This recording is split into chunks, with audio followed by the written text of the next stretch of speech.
The Hobbit, Chapter 5. Riddles in the Dark. When Bilbo opened his eyes, he wondered if he had, for it was just as dark as with them shut. No one was anywhere near him. Just imagine his fright.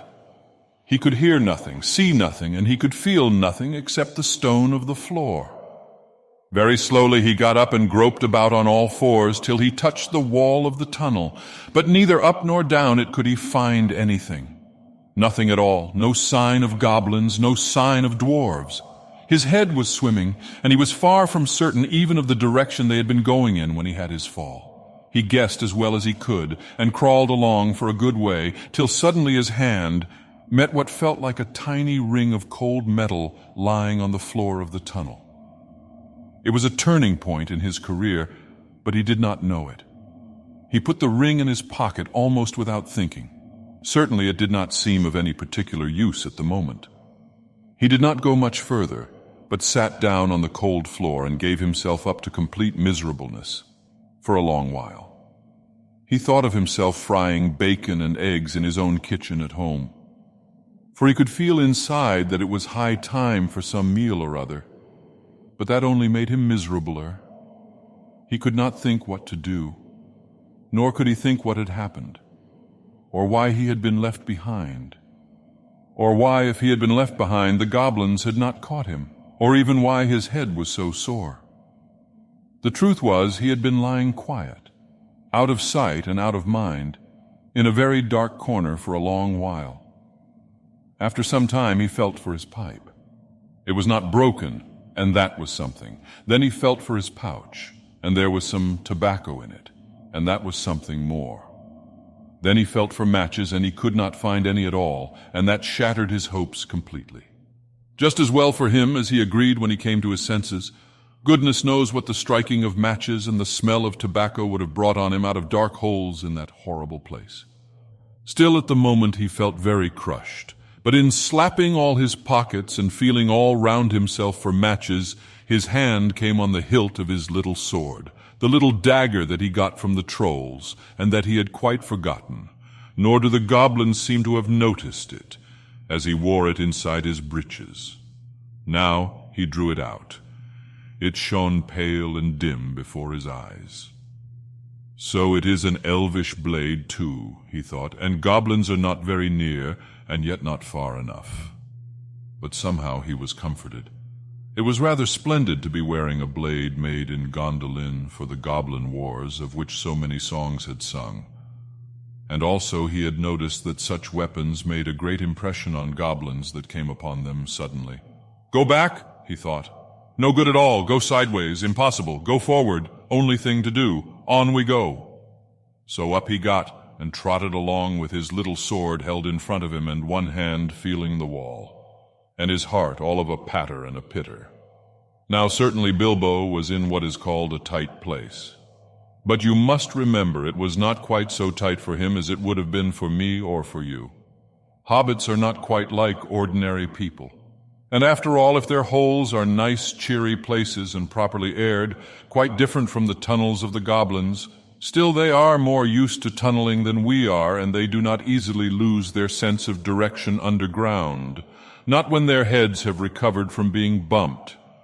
Also, they can move very quietly, and hide easily, and recover wonderfully from falls and bruises, and they have a fund of wisdom and wise sayings that men have mostly never heard or have forgotten long ago.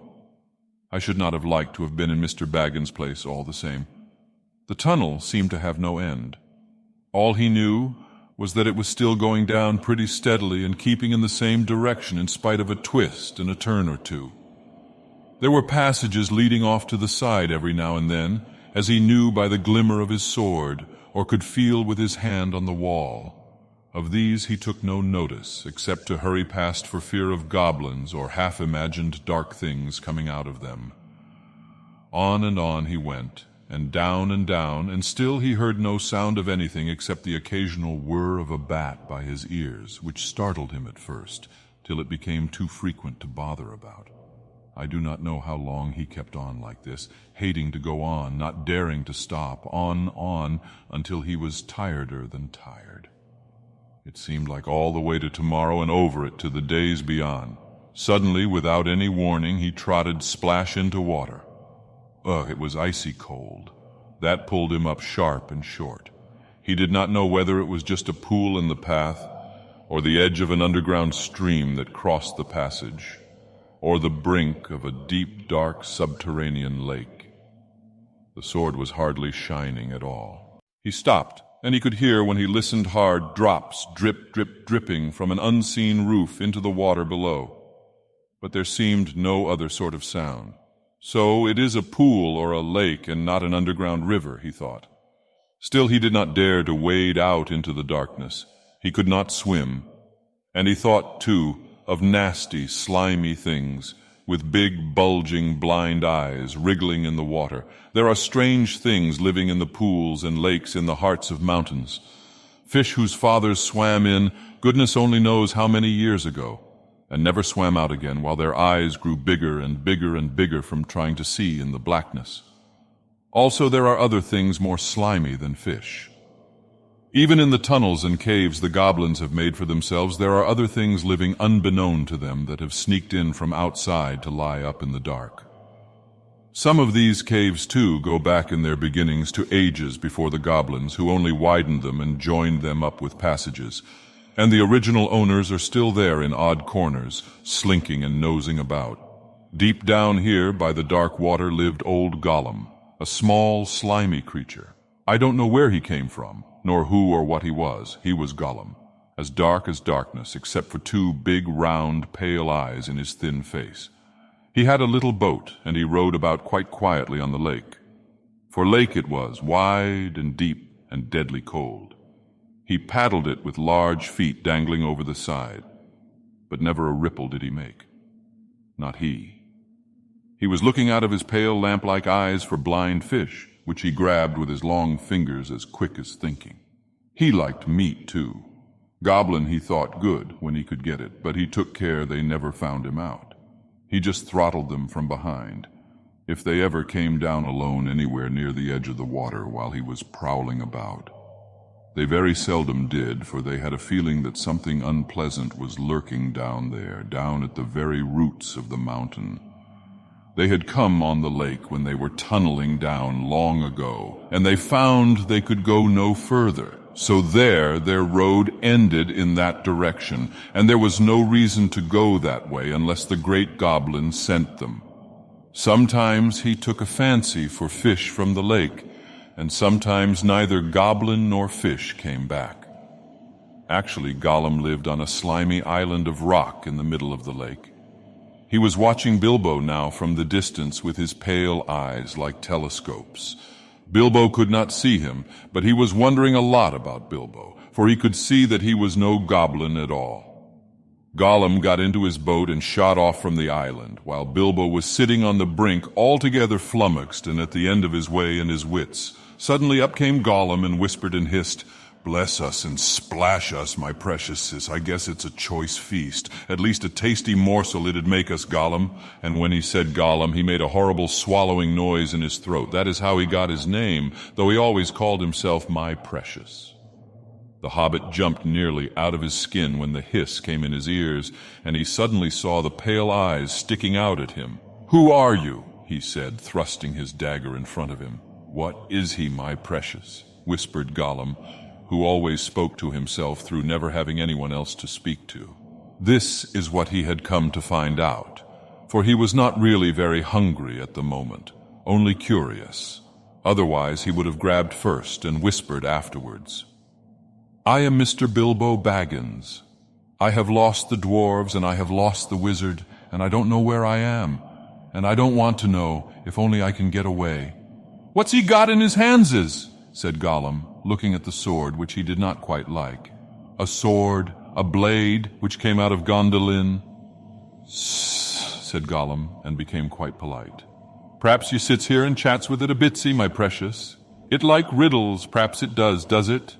He was anxious to appear friendly at any rate for the moment, and until he found out more about the sword and the Hobbit, whether he was quite alone, really, whether he was good to eat, and whether Gollum was really hungry. Riddles were all he could think of. Asking them and sometimes guessing them had been the only game he had ever played with other funny creatures sitting in their holes in the long, long ago, before he lost all his friends and was driven away alone and crept down, down into the dark under the mountains. "Very well," said Bilbo, who was anxious to agree until he found out more about the creature, whether he was quite alone, whether he was fierce or hungry, and whether he was a friend of the goblins. "You ask first," he said, because he had not had time to think of a riddle. So Gollum hissed, "What has roots as nobody sees, is taller than trees, up, up it goes, and yet never grows?" "Easy," said Bilbo. "Mountain, I suppose. Does it guess easy? It must have a competition with us, my precious. If Precious asks and it doesn't answer, we eats it, my precious. If it asks us and we doesn't answer, then we does what it wants, eh? We shows it the way out, yes." "All right," said Bilbo, not daring to disagree, and nearly bursting his brain to think of riddles that could save him from being eaten. 30 white horses on a red hill. First they champ, then they stamp, then they stand still. That was all he could think of to ask. The idea of eating was rather on his mind. It was rather an old one, too, and Gollum knew the answer as well as you do. "Chestnuts, chestnuts," he hissed. "Teeth, teeth, my precious, but we has only 6. Then he asked his second. Voiceless it cries, wingless flutters, toothless bites, mouthless mutters. "Half a moment," cried Bilbo, who was still thinking uncomfortably about eating. Fortunately, he had once heard something rather like this before, and getting his wits back, he thought of the answer. "Wind, wind, of course," he said, and he was so pleased that he made up one on the spot. "This'll puzzle the nasty little underground creature," he thought. "An eye in a blue face saw an eye in a green face. That eye is like to this eye," said the first eye, "but in low place, not in high place," said Gollum. He had been underground a long, long time and was forgetting this sort of thing. But just as Bilbo was beginning to hope that the wretch would not be able to answer, Gollum brought up memories of ages and ages and ages before, when he lived with his grandmother in a hole in a bank by a river. "My precious," he said. "Sun on the daisies, it means it does." But these ordinary, above-ground, everyday sort of riddles were tiring for him. Also, they reminded him of days when he had been less lonely and sneaky and nasty, and that put him out of temper. What is more, they made him hungry, so this time he tried something a bit more difficult and more unpleasant. It cannot be seen, cannot be felt, cannot be heard, cannot be smelt. It lies behind stars and under hills, and empty holes it fills. It comes first and follows after. Ends life, kills laughter. Unfortunately for Gollum, Bilbo had heard that sort of thing before, and the answer was all round him anyway. "Dark," he said without even scratching his head or putting on his thinking cap. "A box without hinges, key, or lid, yet golden treasure inside is hid." He asked to gain time until he could think of a really hard one. This he thought a dreadfully easy chestnut, though he had not asked it in the usual words. But it proved a nasty poser for Gollum. He hissed to himself, and still he did not answer. He whispered and spluttered. After some while, Bilbo became impatient. "Well, what is it?" he said. "The answer's not a kettle boiling over as you seem to think from the noise you are making. Give us a chance, let it give us a chance, my precious." "Well," said Bilbo, after giving him a long chance, "what about your guess?" But suddenly Gollum remembered thieving from nests long ago, and sitting under the riverbank teaching his grandmother to suck eggses, he hissed. "Eggses it is." Then he asked, "Alive without breath, as cold as death, never thirsty, ever drinking, all in male, never clinking." He also in his turn thought this was a dreadfully easy one because he was always thinking of the answer. But he could not remember anything better at the moment. He was so flustered by the egg question. All the same, it was a poser for poor Bilbo, who never had anything to do with the water if he could help it. I imagine you know the answer, of course, or can guess it as easy as winking, since you are sitting comfortably at home and have not the danger of being eaten to disturb your thinking. Bilbo sat and cleared his throat once or twice, but no answer came. After a while, Gollum began to hiss with pleasure to himself. Is it nice, my precious? Is it juicy? Is it scrumptiously crunchable? He began to peer at Bilbo out of the darkness. Half a moment, said the Hobbit, shivering. I gave you a good long chance just now. It must make haste. Haste, said Gollum, beginning to climb out of his boat onto the shore to get at Bilbo. But when he put his long, webby foot in the water, a fish jumped out in a fright and fell on Bilbo's toes. Ugh, he said. It is cold and clammy. And so he guessed. Fish! Fish! He cried. It is fish! Gollum was dreadfully disappointed. But Bilbo asked another riddle as quick as ever be could, so that Gollum had to get back into his boat and think. No legs lay on one leg. 2 legs sat near on 3 legs. 4 legs got some. It was not really the right time for this riddle, but Bilbo was in a hurry. Gollum might have had some trouble guessing it if he had asked it at another time. As it was, talking of fish, no legs was not so very difficult, and after that the rest was easy. Fish on a little table, man at table, sitting on a stool, the cat has the bones. That, of course, is the answer, and Gollum soon gave it. Then he thought the time had come to ask something hard and horrible. This is what he said. This thing all things devours, birds, beasts, trees, flowers, gnaws iron, bites steel, grinds hard stones to meal, slays king, ruins town, and beats high mountain down. Poor Bilbo sat in the dark thinking of all the horrible names of all the giants and ogres he had ever heard told of in tales, but not one of them had done all these things.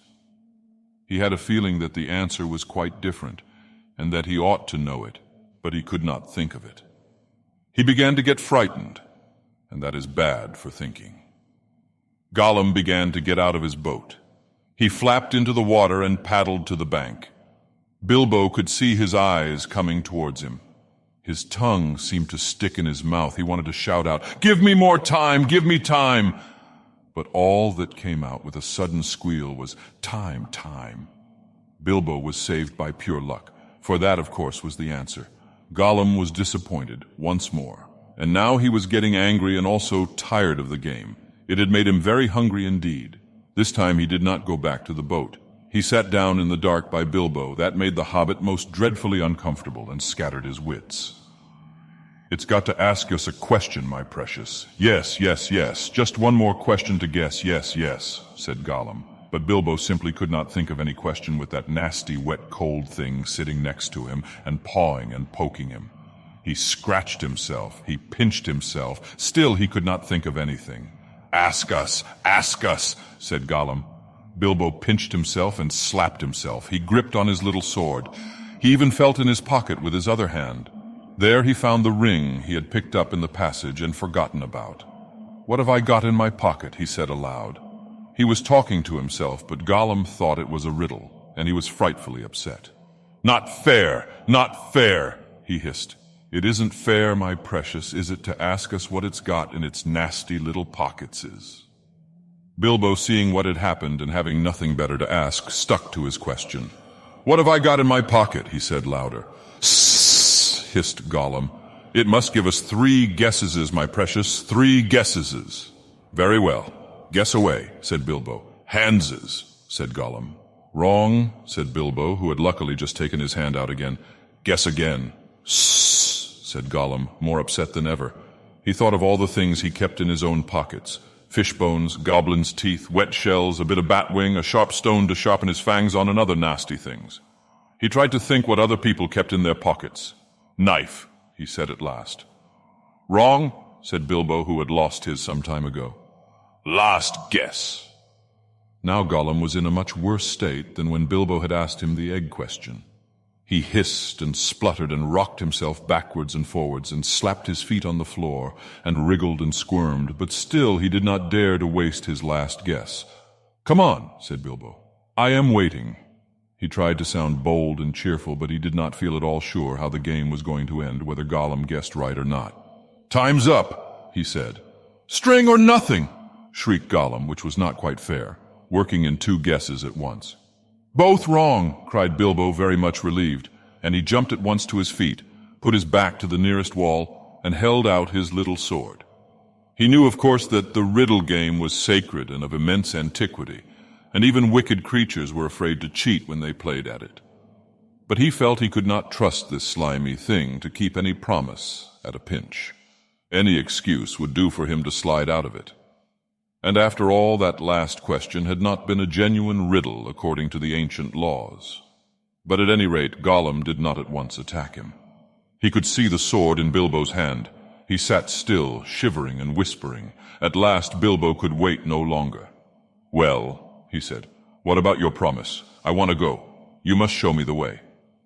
"Did we say so, precious? Show the nasty little Baggins the way out? Yes, yes, but what has it got in its pockets, eh? Not string, precious, but not nothing. Oh, no, Gollum." "Never you mind," said Bilbo. "A promise is a promise." "Cross it is, impatient precious," hissed Gollum. "But it must wait. Yes, it must. We can't go up the tunnel so hasty. We must go and get some things first. Yes, things to help us." "Well, hurry up," said Bilbo, relieved to think of Gollum going away.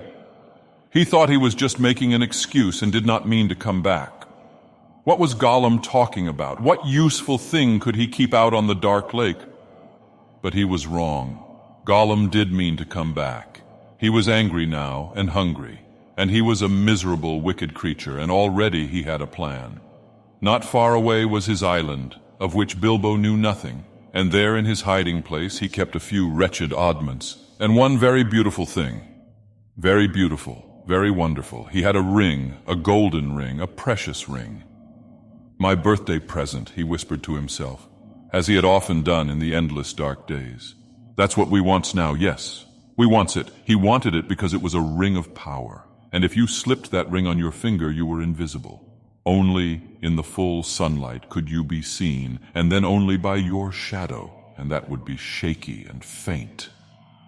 My birthday present. It came to me on my birthday, my precious, so he had always said to himself. But who knows how Gollum came by that present ages ago in the old days when such rings were still at large in the world? Perhaps even the master who ruled them could not have said.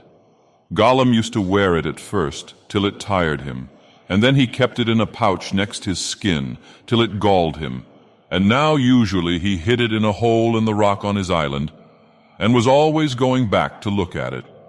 And still, sometimes he put it on, when he could not bear to be parted from it any longer, or when he was very, very hungry and tired of fish. Then he would creep along dark passages looking for stray goblins. He might even venture into places where the torches were lit and made his eyes blink and smart, for he would be safe. Oh yes, quite safe. No one would see him, no one would notice him, till he had his fingers on their throat. Only a few hours ago he had worn it and caught a small goblin imp. How it squeaked. He still had a bone or two left to gnaw, but he wanted something softer. Quite safe, yes, he whispered to himself. It won't see us, will it, my precious? No, it won't see us, and its nasty little sword will be useless, yes, quite. That is what was in his wicked little mind as he slipped suddenly from Bilbo's side and flapped back to his boat and went off into the dark. Bilbo thought he had heard the last of him. Still, he waited a while, for he had no idea how to find his way out alone. Suddenly, he heard a screech. It sent a shiver down his back. Gollum was cursing and wailing away in the gloom, not very far off by the sound of it. He was on his island, scrabbling here and there, searching and seeking in vain. "Where is it? Where is it?" Bilbo heard him crying. "Lost it is, my precious, lost, lost! Curse us and crush us, my precious is lost!" "What's the matter?" Bilbo called. "What have you lost?" "It mustn't ask us," shrieked Gollum. "Not its business, no, Gollum. It's lost, Gollum, Gollum, Gollum." "Well, so am I," cried Bilbo, "and I want to get unlost, and I won the game and you promised. So come along, come and let me out, and then go on with your looking." Utterly miserable as Gollum sounded, Bilbo could not find much pity in his heart, and he had a feeling that anything Gollum wanted so much could hardly be something good. "Come along," he shouted. No, not yet, precious, Gollum answered. We must search for it. It's lost, Gollum. But you never guessed my last question, and you promised, said Bilbo. Never guessed, said Gollum. Then suddenly out of the gloom came a sharp hiss. What has it got in its pocketses? Tell us that. It must tell first. As far as Bilbo knew, there was no particular reason why he should not tell. Gollum's mind had jumped to a guess quicker than his. Naturally, for Gollum had brooded for ages on this one thing, and he was always afraid of its being stolen. But Bilbo was annoyed at the delay. After all, he had won the game, pretty fairly, at a horrible risk. Answers were to be guessed, not given, he said. But it wasn't a fair question, said Gollum. Not a riddle, precious, no. Oh, well, if it's a matter of ordinary questions, Bilbo replied, then I asked one first. What have you lost? Tell me that. What has it got in its pocketses? The sound came hissing louder and sharper, and as he looked towards it, to his alarm, Bilbo now saw two small points of light peering at him. As suspicion grew in Gollum's mind, the light of his eyes burned with a pale flame. What have you lost? Bilbo persisted. But now the light in Gollum's eyes had become a green fire, and it was coming swiftly nearer. Gollum was in his boat again, paddling wildly back to the dark shore, and such a rage of loss and suspicion was in his heart that no sword had any more terror for him. Bilbo could not guess what had maddened the wretched creature, but he saw that all was up, and that Gollum meant to murder him at any rate. Just in time, he turned and ran blindly back up the dark passage down which he had come, keeping close to the wall and feeling it with his left hand. What has it got in its pocketses? He heard the hiss loud behind him, and the splash as Gollum leapt from his boat. What have I wonder? He said to himself, as he panted and stumbled along. He put his left hand in his pocket. The ring felt very cold as it quietly slipped onto his groping forefinger. The hiss was close behind him. He turned now and saw Gollum's eyes like small green lamps coming up the slope. Terrified, he tried to run faster, but suddenly he struck his toes on a snag in the floor and fell flat with his little sword under him. In a moment, Gollum was on him. But before Bilbo could do anything, recover his breath, pick himself up, or wave his sword, Gollum passed by, taking no notice of him, cursing and whispering as he ran. What could it mean? Gollum could see in the dark. Bilbo could see the light of his eyes palely shining even from behind. Painfully he got up and sheathed his sword, which was now glowing faintly again. Then very cautiously he followed. There seemed nothing else to do. It was no good crawling back down to Gollum's water. Perhaps if he followed him, Gollum might lead him to some way of escape without meaning to. Curse it, curse it, curse it, hissed Gollum. Curse the Baggins, it's gone. What has it got in its pockets is... Oh, we guess, my precious. He's found it, yes, he must have. My birthday present. Bilbo pricked up his ears. He was at last beginning to guess himself. He hurried a little, getting as close as he dared behind Gollum, who was still going quickly, not looking back, but turning his head from side to side, as Bilbo could see from the faint glimmer on the walls. My birthday present! Curse it! How did we lose it, my precious? Yes, that's it. When we came this way last, when we twisted that nasty young squeaker. That's it, curse it. It slipped from us after all these ages and ages. It's gone, Gollum. Suddenly Gollum sat down and began to weep, a whistling and gurgling sound horrible to listen to. Bilbo halted and flattened himself against the tunnel wall. After a while, Gollum stopped weeping and began to talk. He seemed to be having an argument with himself. It's no good going back there to search, no. We doesn't remember all the places we've visited, and it's no use. The Baggins has got it in its pocketses. The nasty noser has found it, we says. We guesses, precious, only guesses. We can't know till we find the nasty creature and squeezes it, but it doesn't know what the present can do, does it? It'll just keep it in its pocketses. It doesn't know, and it can't go far. It's lost itself, the nasty nosy thing. It doesn't know the way out, it said so. It said so, yes, but it's tricksy. It doesn't say what it means. It won't say what it's got in its pocketses. It knows a way in. It must know a way out. Yes, it's off to the back door. To the back door, that's it. The goblinses will catch it then. It can't get out that way, precious. Gollum, goblinses. Yes, but if it's got the present, our precious present, then goblinses will get it, Gollum. They'll find it. They'll find out what it does. We shan't ever be safe again, never, Gollum. One of the goblinses will put it on, and then no one will see him.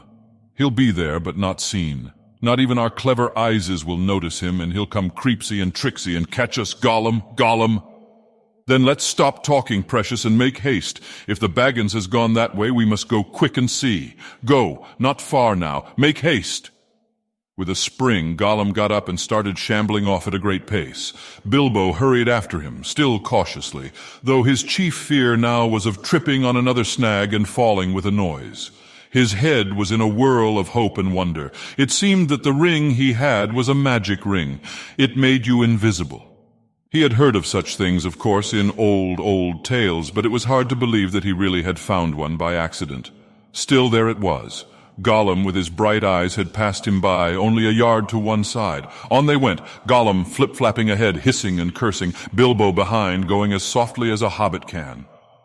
Soon they came to places where, as Bilbo had noticed on the way down, side passages opened this way and that. Gollum began at once to count them. 1 left, yes. 1 right, yes.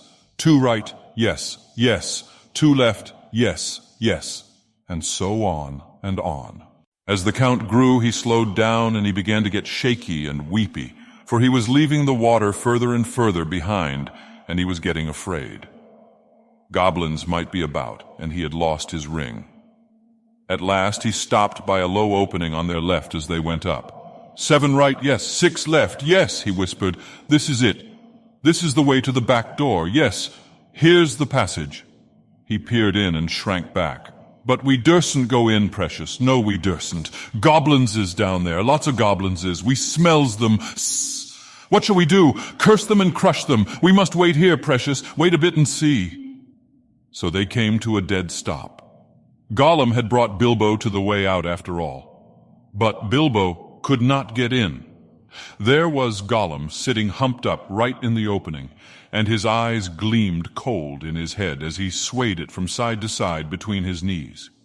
Bilbo crept away from the wall more quietly than a mouse, but Gollum stiffened at once and sniffed, and his eyes went green.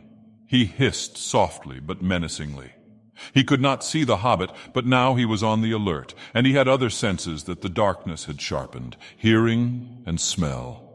He seemed to be crouched right down with his flat hands splayed on the floor, and his head thrust out, nose almost to the stone. Though he was only a black shadow in the gleam of his own eyes, Bilbo could see or feel that he was tense as a bowstring gathered for a spring. Bilbo almost stopped breathing and went stiff himself. He was desperate. He must get away out of this horrible darkness while he had any strength left. He must fight. He must stab the foul thing, put its eyes out, kill it. It meant to kill him. No, not a fair fight. He was invisible now. Gollum had no sword. Gollum had not actually threatened to kill him, or tried to yet, and he was miserable, alone, lost. A sudden understanding, a pity mixed with horror, welled up in Bilbo's heart. A glimpse of endless, unmarked days without light or hope of betterment, hard stone, cold fish, sneaking and whispering. All these thoughts passed in a flash of a second. He trembled, and then quite suddenly in another flash, as if lifted by a new strength and resolve, he leaped.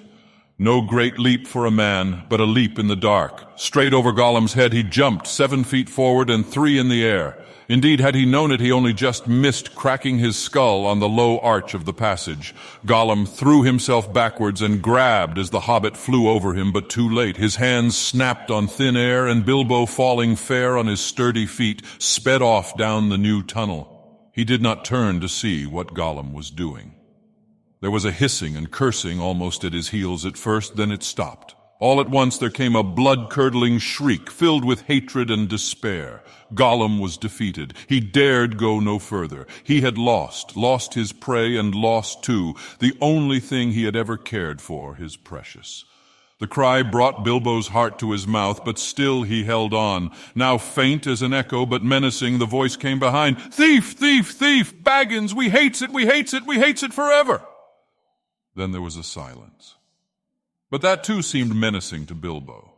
If goblins are so near that he smelt them, he thought, then they'll have heard his shrieking and cursing. Careful now, or this way will lead you to worse things." The passage was low and roughly made.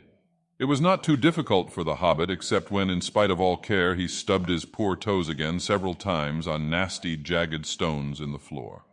A bit low for goblins, at least for the big ones, thought Bilbo, not knowing that even the big ones, the orcs of the mountains, go along at a great speed, stooping low with their hands almost on the ground. Soon the passage that had been sloping down began to go up again, and after a while it climbed steeply. That slowed Bilbo down, but at last the slope stopped. The passage turned a corner and dipped down again, and there at the bottom of a short incline he saw, filtering round another corner, a glimpse of light. Not red light, as of fire or lantern, but a pale, out-of-doors sort of light. Then Bilbo began to run. Scuttling as fast as his legs would carry him, he turned the last corner and came suddenly right into an open space, where the light, after all that time in the dark, seemed dazzlingly bright. Really, it was only a leak of sunshine in through a doorway, where a great door, a stone door, was left standing open. Bilbo blinked, and then suddenly he saw the goblins. Goblins in full armor with drawn swords sitting just inside the door and watching it with wide eyes and watching the passage that led to it. They were aroused, alert, ready for anything. They saw him sooner than he saw them. Yes, they saw him. Whether it was an accident or a last trick of the ring before it took a new master, it was not on his finger. With yells of delight, the goblins rushed upon him. A pang of fear and loss, like an echo of Gollum's misery, smote Bilbo, and forgetting even to draw his sword, he struck his hands into his pockets. And there was the ring still in his left pocket, and it slipped on his finger. The goblins stopped short. They could not see a sign of him. He had vanished. They yelled twice as loud as before, but not so delightedly. "Where is it?" they cried. "Go back up the passage," some shouted. "This way," some yelled. "That way," others yelled. "Look out for the door," bellowed the captain.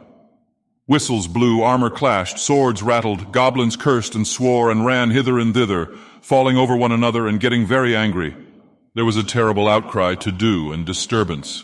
Bilbo was dreadfully frightened, but he had the sense to understand what had happened, and to sneak behind a big barrel which held drink for the goblin guards, and so get out of the way and avoid being bumped into, trampled to death, or caught by feel.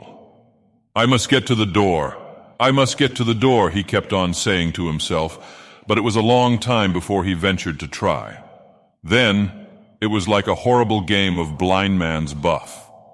The place was full of goblins running about, and the poor little hobbit dodged this way and that, was knocked over by a goblin who could not make out what he had bumped into, scrambled away on all fours, slipped between the legs of the captain just in time, got up and ran for the door.